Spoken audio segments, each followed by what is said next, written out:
De volta com o Educador em Entrevista. Hoje eu converso aqui com a Fernanda Girardi, secretária municipal de Assistência Social. Fernanda, gratidão pela participação conosco. Boa tarde, Luciana, e a todos que estão nos acompanhando, de suas casas. É sempre um prazer estarmos aqui falando da política de assistência social. Obrigada. Também na companhia da Ana Paula, coordenadora do CREAS. Gratidão pela participação. Eu que agradeço, Luciano. Também é uma satisfação novamente estar retornando aqui para esse bate-papo, Muito obrigada. E é importante a gente falar dessa questão, e usar o termo correto, como você coloca, que é a política de assistência social, não é? Porque a gente vem ao longo do tempo, eu acho que algumas décadas já, tentando colocar o conceito prático, que assistência não é assistencialismo e que ela trabalha com uma estrutura de rede, com programas que vêm do governo federal e que permeiam toda a estrutura, enquanto uma política de Estado e não uma política de gestão. Isso as pessoas têm que compreender que às vezes, não é um não do prefeito, do vereador, da secretária, mas é porque a política funciona dessa forma. Exatamente, Luciana. A política pública, hoje nós temos normativas, que nos diz qual é o caminho que nós devemos seguir. Então, o profissional que está lá na ponta, no CRAS, no CREAS, os técnicos de referência, assistente social, psicólogo, eles seguem a política nacional. Nós seguimos a política nacional, tem orientações, claro, estaduais também, e a gente vai, ao longo do tempo, formando nossos programas municipais mais baseados em política. Então, a assistência social é uma política pública de direito. Uhum. E assim como as próprias estruturas, Ana Paula, se a gente fala hoje de CRAS, de CREAS, essas estruturas estão conectadas, em qualquer cidade que você for vai ter a mesma dinâmica de funcionamento. Sim, Luciano, o CRAS, que são um centro de referência de assistência social, eles são a porta de entrada da política de assistência social, e aí, além dos CRAS, você tem em Batatais, você tem um CREAS, que fica ali na Rua Paraná 413, e que este equipamento, então, ele já está na média complexidade e ele recebe as pessoas que são vítimas de violência ou que têm violações de direitos. Recebemos também as pessoas em situação de rua, Acho que é importante destacar que muitas dessas pessoas que estão em Batatais, em situação de rua ou que estão passando por Batatais, são os itinerantes, eles têm muitas das suas violações ali postas, no dia a dia mesmo, Então, o CREAS, ele está, nesse sentido, para atendimento a essa demanda no município, seja das pessoas que são residentes aqui de Batatais, sejam outras pessoas que, porventura, estão em Batatais, mesmo não tendo nascido em Batatais, ou seja, as pessoas que estão passando por Batatais, que é o que a gente denomina como itinerantes, E isso é importante a gente fazer essa fala, esse mapeamento, por quê? Muitas vezes a pessoa cai numa situação de necessidade aí junto à assistência. E ela tem que procurar a porta de entrada, ou seja, tem que fazer o seu cadastro único e etc., para ter de fato acesso ao serviço. A gente viu no período em especial da pandemia, que muitas pessoas perderam o emprego, tiveram problemas e queriam um atendimento automático, sem fazer esse passo a passo, que não existe como fazer sem isso. Exatamente, é importante frisar isso, Luciano, porque às vezes as pessoas pensam que por outros caminhos conseguem acessar o serviço. E aí eu volto a falar da importância dos profissionais que estão nos equipamentos, porque eles são profissionais aptos para realizar o atendimento, realizar o cadastro, Para além do CAD único, nós temos nosso prontuário eletrônico também, da assistência social, e que essa pessoa precisa entrar, ela precisa cadastrar para receber os atendimentos. A assistência social ela é universal, mas ela é universal para quem dela precisar. E aí a gente sabe que tem uma questão de previsão orçamentária também. E nesse período de pandemia, nós viemos de cortes do governo federal de mais de 50%. Do que era repassado. Então, tem um impacto negativo para a nossa cidade, pensando em termos de financiamento.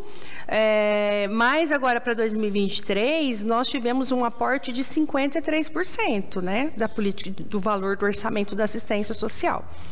Por quê? Porque os nossos administradores, né, o nosso prefeito, o nosso vice-prefeito, são pessoas que reconhecem a política de assistência social como garantidor de direito. E é importante frisar isso, né? Eu falo isso com frequência, eu sou assistente social.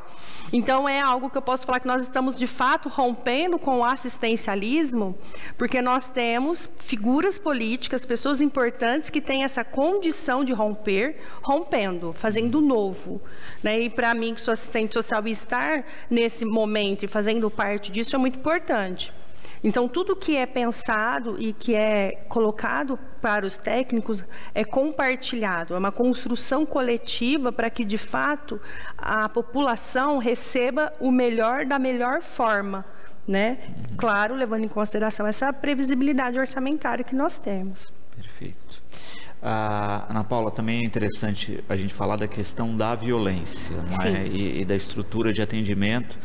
Porque quando a gente fala em assistência, normalmente a gente está conectado à questão financeira e social. Sim. Só que quando a gente fala da violência, em especial a doméstica, ela ultrapassa essa barreira. Né? A gente tem ela se apresentando em todas as estruturas. Sim, Luciano, acho que isso é importante que a gente ressalte, né? A violência não é um fenômeno das pessoas ou das famílias em maior vulnerabilidade. É ao contrário, quer dizer, a questão da violência, ela permeia todos os segmentos sociais.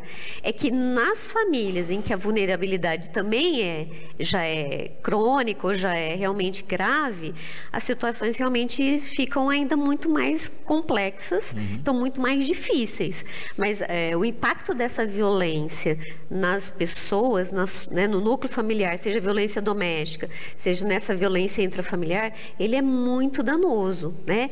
Então, se você tem aí um núcleo familiar composto do agressor e normalmente da vítima, a mulher e as crianças, os filhos, então todos estão sendo e deverão ser atendidos pelo CREAS, né? É um direito dessas pessoas terem acesso a esses atendimentos. É lógico que a depender, por exemplo, se é uma mulher, às vezes ela não tem a criança, ela tem também a possibilidade de ser atendida, mas a gente precisa entender que a violência por si só, ela é um fenômeno que, às vezes, limita algumas situações, porque muitas mulheres, é só dar um exemplo, elas acabam não indo até o CREAS, ou às vezes elas acabam não prosseguindo no atendimento por uma questão de receio e de ameaça ainda, quando elas não conseguem romper com esse agressor que está dentro do lar. Acho que isso é importante que a gente compreenda, né?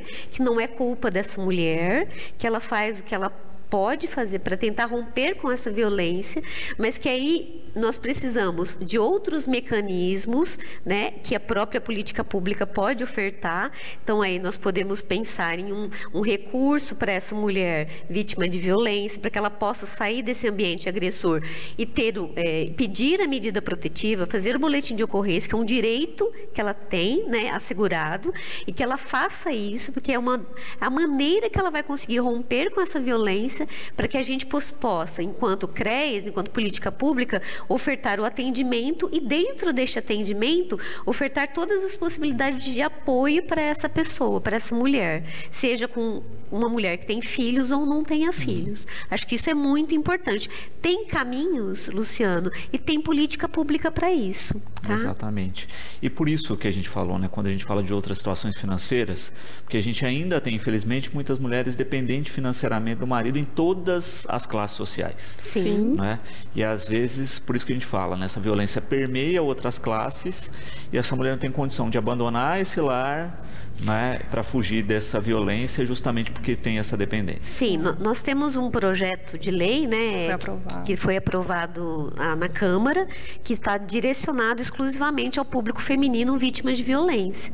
Então é importante que o próprio poder público, né, eu acho que isso é uma questão, é um avanço, não é todo município, eu gostaria de destacar nesse ponto, nesse sentido, o protagonismo do município, viu, Luciano, de Batatais, nessa perspectiva desses cuidados, seja o Família Batatais, seja esse direcionado exclusivamente às mulheres vítimas de violência, porque você precisa ter essas medidas, esses programas ou projetos, para que se possa romper o ciclo de violência. Então, se você tem um programa que você pode, com ele, fortalecer essa mulher para deixar esse núcleo violento, isso é muito importante, porque é um meio que a gente tem de que a mulher possa, por meio da própria sustento ou de um benefício, poder fazer esse romper esse ciclo de violência. E isso é fundamental, Luciano. Volume de pessoas em situação de rua, e ainda mais num período como esse, né, que a gente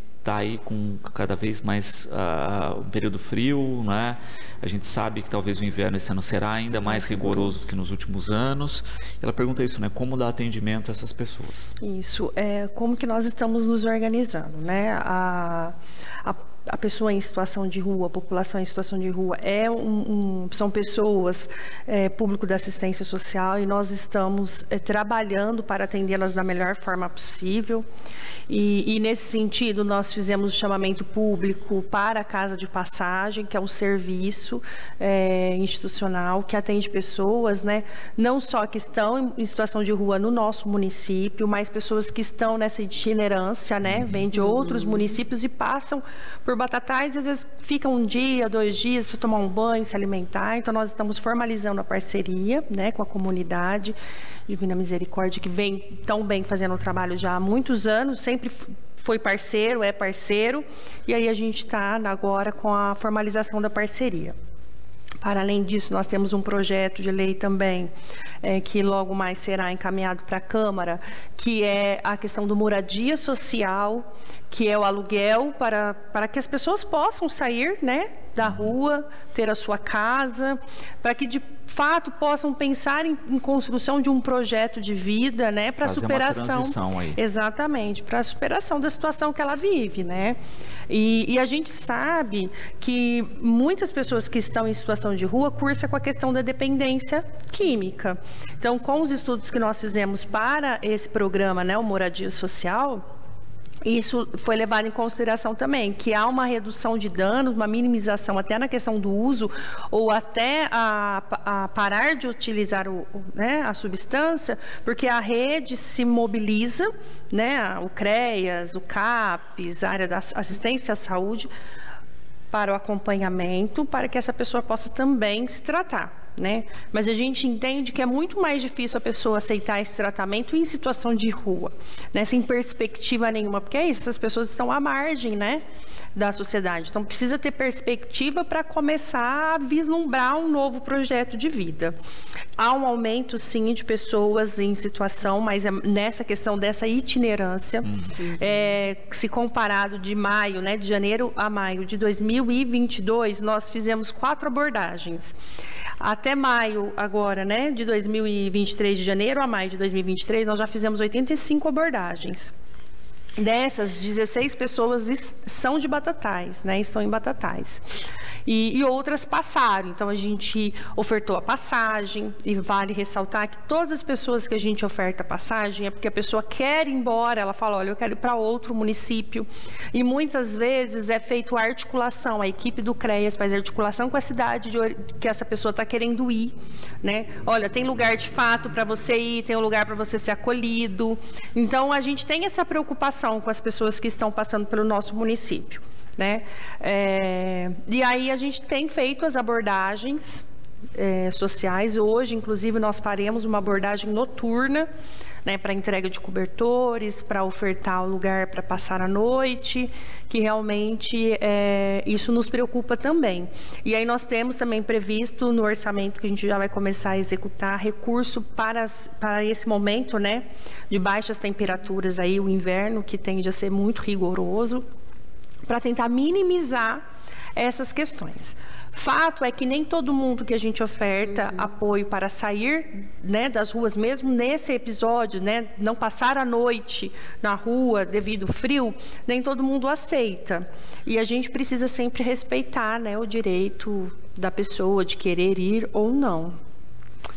A Elis coloca uma questão também interessante aqui, não é? Que a população de Batatais é muito generosa, não é? E muitas vezes a gente vê isso, né? Vê uma estrutura de rede de apoio gigante na cidade, né? Ou seja, pessoas que fazem sopa, pessoas que dão socorro, etc. Ela pergunta até o quanto isso é articulado com a secretaria, né? E até o quanto isso também é um dificultador, no sentido de se dar condições cômodas, não é? Para que essas pessoas não saiam da rua. Eu acho que não é... É importante o trabalho que é feito, não é realizado em articulação com a assistência, porque é uma iniciativa da sociedade civil, né? Mas eu também não acredito que o fato dele ter uma sopa quentinha vai fazer com que ele fique numa situação cômoda, porque de cômoda não tem nada, né? Eu acho que a gente vem fazendo muito essas discussões e o que me remete muito é que ninguém está naquele lugar porque quer. É histórico, historicamente é assim.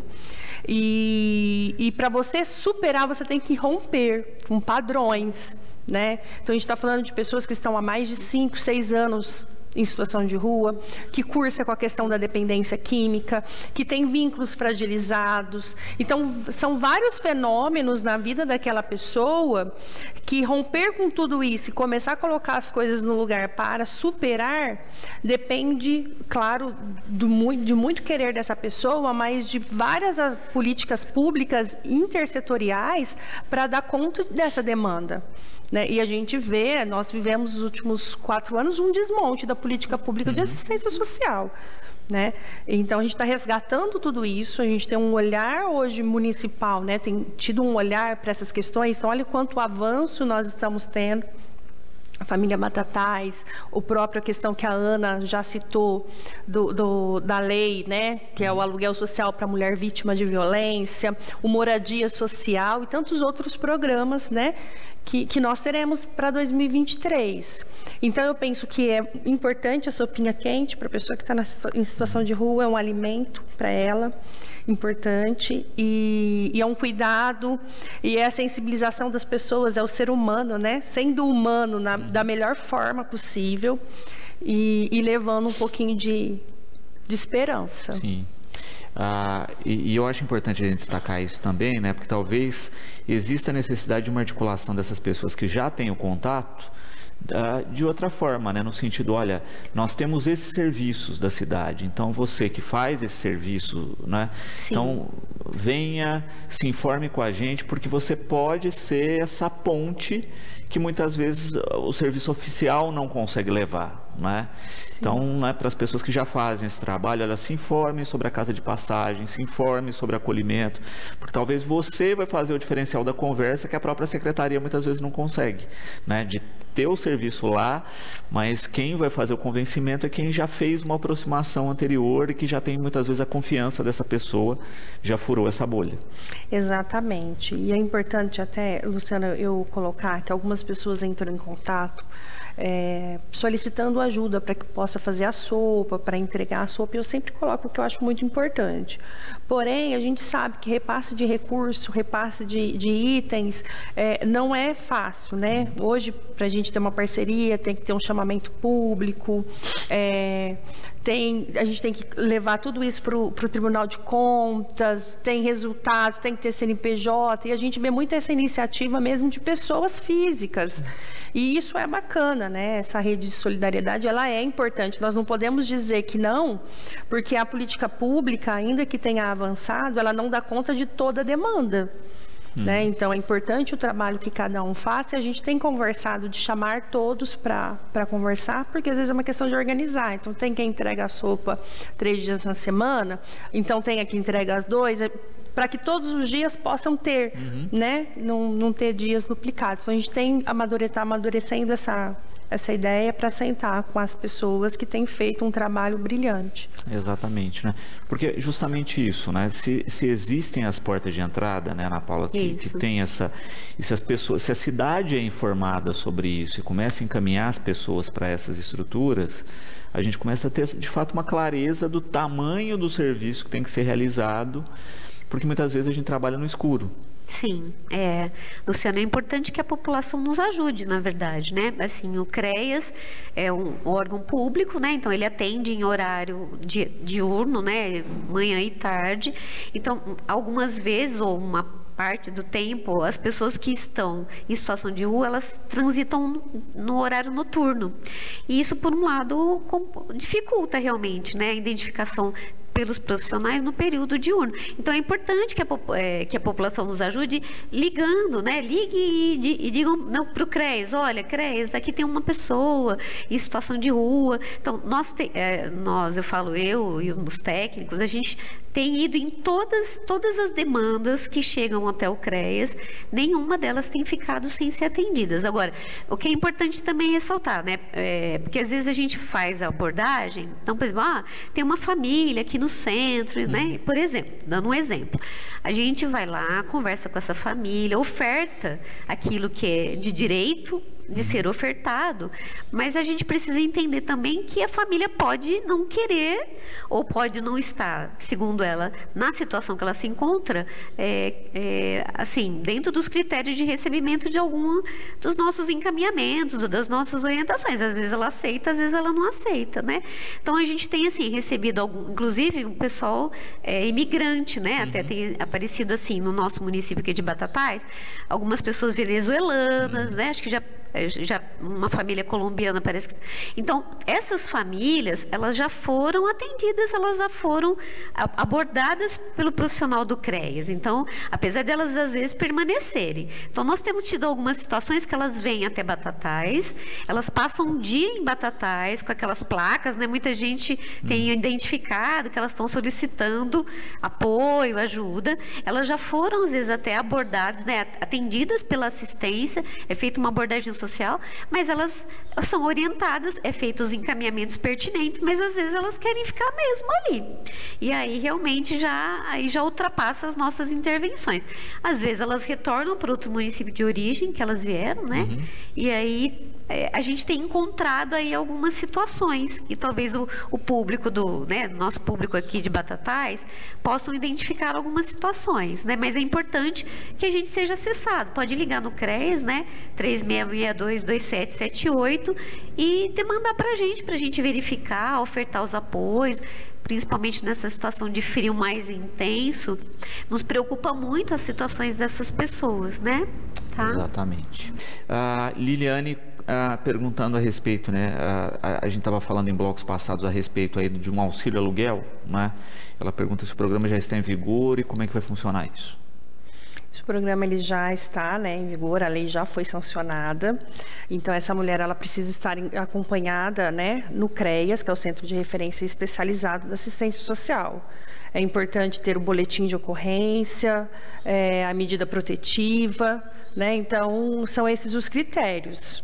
E então, mais assim, o que a gente frisa, busque o CREAS, né? Está nessa situação, busque o profissional que vai orientar, que vai ver cada caso. É importante ressaltar que hoje nós temos, né, desde o ano passado, uma guarda, né, na delegacia, na DDM, para fazer as escutas qualificadas, né, para acolher essa mulher, essa criança quando chega, para fazer o boletim de ocorrência, por uma questão de humanização mesmo, de sigilo, porque a gente sabe que historicamente a mulher que vive, né, a situação de violência, ela por muitos e muito tempo foi culpabilizada, né, e até por isso que afastava, não fazia o boletim de ocorrência, não procurava ajuda. E a gente sabe que precisa romper com um ciclo de violência e não é fácil, né? Então busque o CREAS, né, em dúvidas, precisa acessar o benefício, não é esse, é um outro benefício, busque o Centro de Referência Especializado. Ana Paula, é difícil, né, essa questão, justamente porque a pessoa cria dezenas de laços e de laços de dependência também, e muitas vezes quem está à volta não vê a situação, né? E não dá o apoio necessário também. Luciano, como é uma situação muito complexa, ela realmente é multivariada. Então, a pessoa que está, a mulher principalmente, mas as pessoas que estão em situação de violência, elas Quando é o adulto, quando é esposa, companheira, existe um relacionamento afetivo ali, existe uma relação emocional ali, cria-se até muitas vezes uma dependência psicológica, né? Então, eu não só dessa forma, mas também nós temos em contrapartida uma situação também de ameaça. Então, essas mulheres, elas vivem um ciclo, né? Esse agressor, em alguns momentos, ele muda muito esse comportamento. Ora, ele é muito violento, ameaçador, ora ele pede desculpas, né, ele aparentemente mostra que vai ser diferente, né? Eu acho que para a mulher é muito difícil, porque ela também realmente pensa no rompimento de um relacionamento, de um casamento. É uma questão difícil e desgastante, não é algo simples, né? Mas também pensa nos filhos, pensa em toda uma questão mais complexa ali da questão intrafamiliar. Então ela muitas vezes tenta, ela ainda acredita, porque muitas vezes ela gosta dessa pessoa, né? Acho que a gente precisa entender isso e não culpabilizar essas mulheres. Sim. Porque muitas vezes elas gostam dessa pessoa, ainda que ela sofra violência. Em outros casos, ela não consegue romper com essa violência porque ela é ameaçada se tentar fazer isto. Por isso que é muito importante, se a gente tiver a possibilidade de auxiliar de alguma maneira, se não puder fazer esse apoio mais formalizado, então faça a denúncia anônima. Eu acho que é importante, não podemos deixar que isso continue dessa forma, né?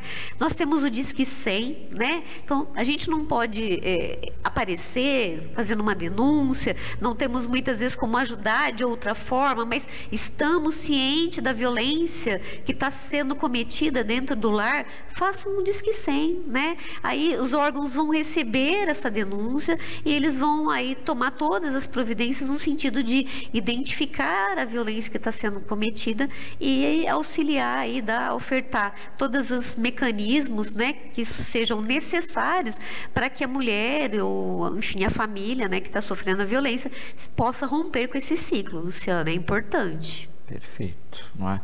E de fato, não é, como a Ana coloca, é uma questão complexa. Cada caso tem as suas especificidades e tem também os seus encaminhamentos. Exatamente, Luciano. Por isso que é importante a gente ver cada caso, né? Essa mulher chegar para o atendimento é importante. A rede de apoio também nesse momento. Porque às vezes é alguém que está próximo, que vai dar essa força, que vai acompanhar nessa trajetória, né?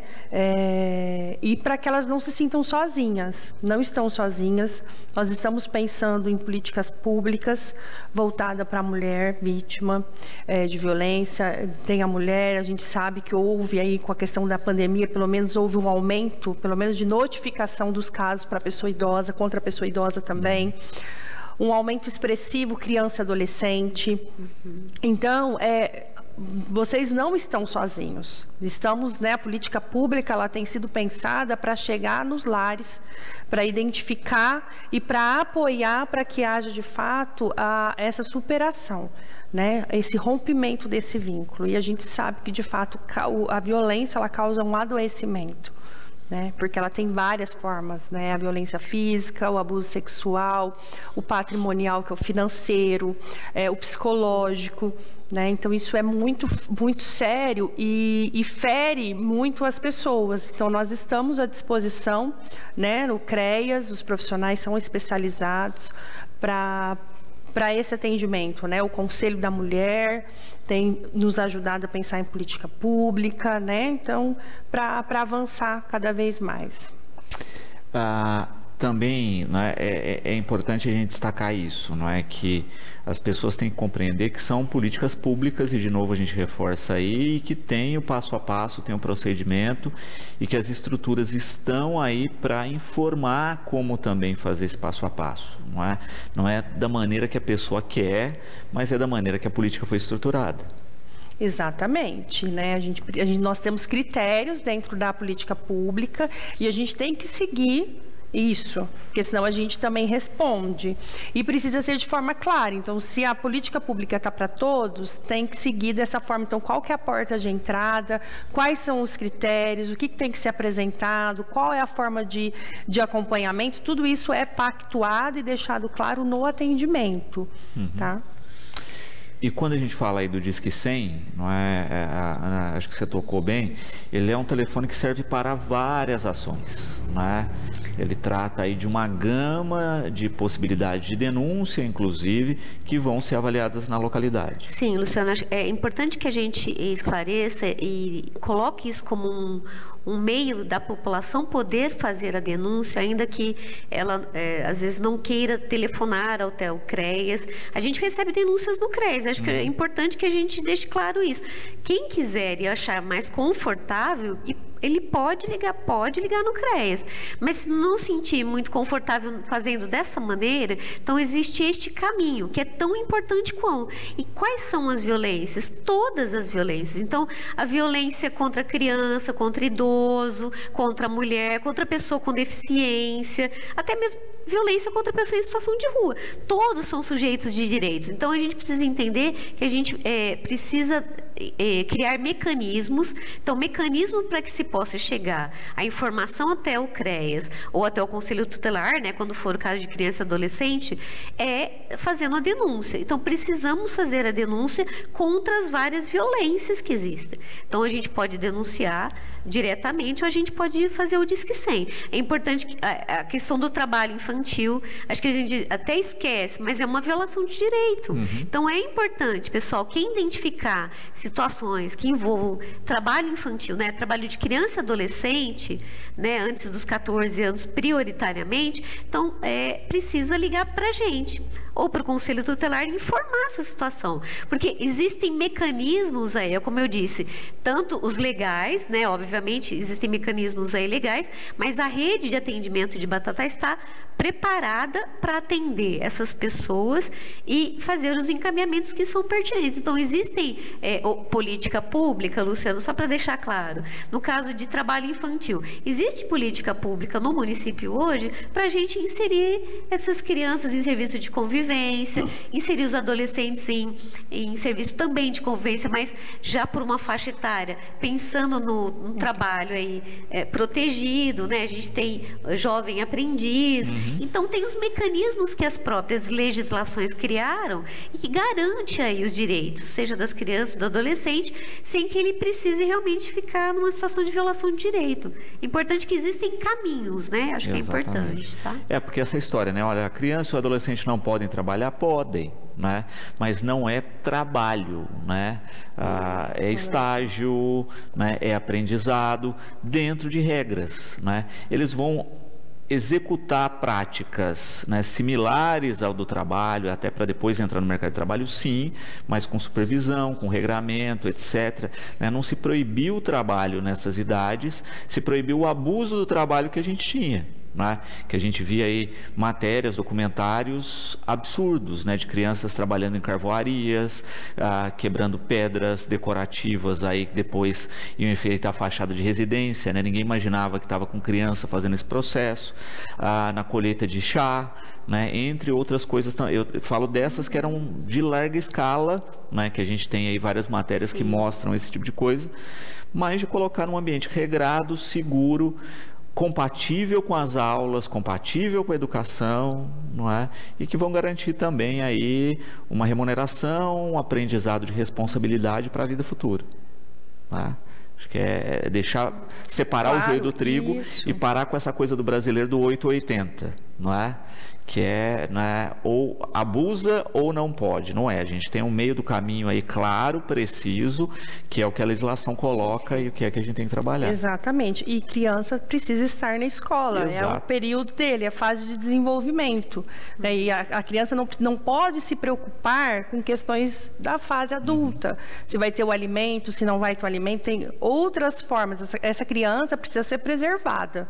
Né? Para que sim, depois na idade certa ela seja colocada de uma forma mais efetiva como jovem aprendiz nesse preparo para o mercado de trabalho, mas respeitando as fases de desenvolvimento, né? Isso é muito importante porque a criança é o adulto do futuro, né? E qual é a bagagem? Então, quando a gente fala muito da questão, a gente falou muito dessa questão da violência, dessas violações, como nós estamos preparando as nossas crianças para serem adultas, né? Então, qual é a bagagem que ela vai levar? Isso está muito conectado, né? Exato. E por isso que a política é cada vez mais conectada, interdisciplinar, porque é isso, né? Olha, a assistência, as políticas de bolsa vão cobrar a frequência dessas crianças da família na escola. Exatamente. Né? Muitas vezes, suspendeu, né? Mas está matriculado, tá, mas não está frequentando, por isso que está suspensa a bolsa, etc. Por isso que está conectado à saúde, né? Olha, tem que estar vacinado, tem que estar com a carteirinha de vacinação em dia. Uma coisa é somada na outra. E nós retomamos a rede intersetorial, né? Que são todas as políticas públicas, as organizações da sociedade civil, pensando nos territórios para o avanço, para que haja avanço, né? E fortalecimento dos territórios, das comunidades escolares, das famílias, dessa convivência comunitária. Que nós entendemos que é um atendimento integral e integrado, essa família única, né? Que perpassa as várias políticas públicas. Então, esse olhar das políticas públicas precisam ser integrados. É isso. Ana Paula, gratidão sempre pela participação conosco, sabe que o programa está sempre de portas abertas e eu espero que cada vez mais as pessoas compreendam, utilizem as políticas e encaminhem essa utilização da maneira correta. Luciano, eu que agradeço a oportunidade mais uma vez de estar aqui podendo falar para a comunidade, para o público de Batatais. É muito importante, a população precisa ter as informações. É através das informações que se acessa os serviços, né, acessa os seus direitos, porque antes de qualquer coisa, o serviço, projeto, programa é um direito. Eu acho que o mais importante de tudo da política de assistência social, precisamos entender que temos todos esses direitos, né? A população precisa compreender e precisa acessar. E para ela acessar, ela precisa saber. Eu acho que informação é tudo nesse momento. Então a gente fica muito assim feliz de poder estar aqui mais uma vez e de chamar a população mesmo para estar contribuindo. Nós vamos ter aí a conferência agora nesse mês, né, Fernanda, de junho, a Conferência Municipal de Assistência Social. No dia 15 de junho a gente vai estar tendo as pré-conferências. Então, chamar a população também, que é um momento importante da população ser participativa e construir junto a política que nós queremos. É parte desse processo, a população está conosco nesse momento importante, né? Exatamente, com certeza nós vamos acompanhar todo esse passo a passo. Fernanda, gratidão sempre pela participação e fica sempre o convite. Eu agradeço mais uma vez, né, o estar aqui, falar da política de assistência social. Temos muitas coisas positivas, né, ações positivas acontecendo, não deu para falar de todas, né, mas nós temos a inclusão produtiva, a segurança alimentar, teremos também a conferência da segurança alimentar agora em julho, o Bolsa, né, o Família Batatais, que é a transferência de renda no valor de R$200, e espero voltar mais vezes para a gente tratando de tantas ações que têm contribuído para a superação, né, das violações de direito, vulnerabilidade social da nossa população. Muito obrigada.